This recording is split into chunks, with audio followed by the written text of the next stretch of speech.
the Pentagon and New York itself, but particularly New York, where everybody continues to believe that there has been a huge loss of life and nobody really wants to or is in a position to say so. But ABC's Diane Sawyer has been monitoring this and covering this all day long. Diane, what's the current situation and what has the day really been like? Well, Peter, first let me tell you that I've come up here on this roof about 4 blocks from the World Trade Center because I want to talk first maybe about a purely symbolic casualty. I'm going to send you 2 postcards.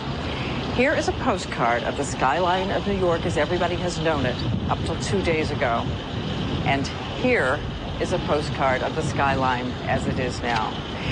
I also heard down on the ground some worrying news. They are talking about 4 buildings now, 4 additional buildings in shaky condition. The one they're most worried about is the giant Millennium Hotel. We know that yesterday night the windows had all melted in it, and they're saying now it is in a worrying condition. If it should collapse, think of what it's going to add to the work of the rescue teams as they try to sift through all the debris. Earlier, I know you reported and you showed everybody what it was like here when the rest of World Trade Center Tower number 1 went down, that spiny metal cathedral that was standing and groaning last night when I went down there to see it.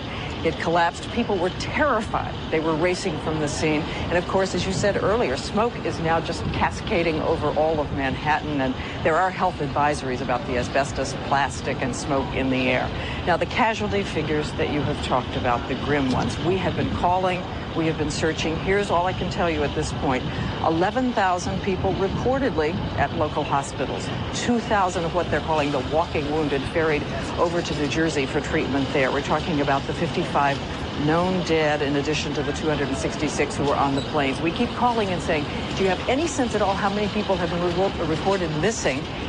No sense at all how many people have been reported missing, as now the 3,000 to 5,000 rescue workers, teams of dogs, metal detectors, sound detectors, people looking for just the sound of somebody scratching on metal are out there trying to find people still in the field. And in just a few minutes, I'm going to take you down on the field and show you some of these emotional stories from the rescue workers there. But I'll tell you, Peter, if you want another symbol, it was the police officer who was downstairs on the curb as I came up, head in his hands, tears in his eyes, and he just looked up and said, it's just too tough.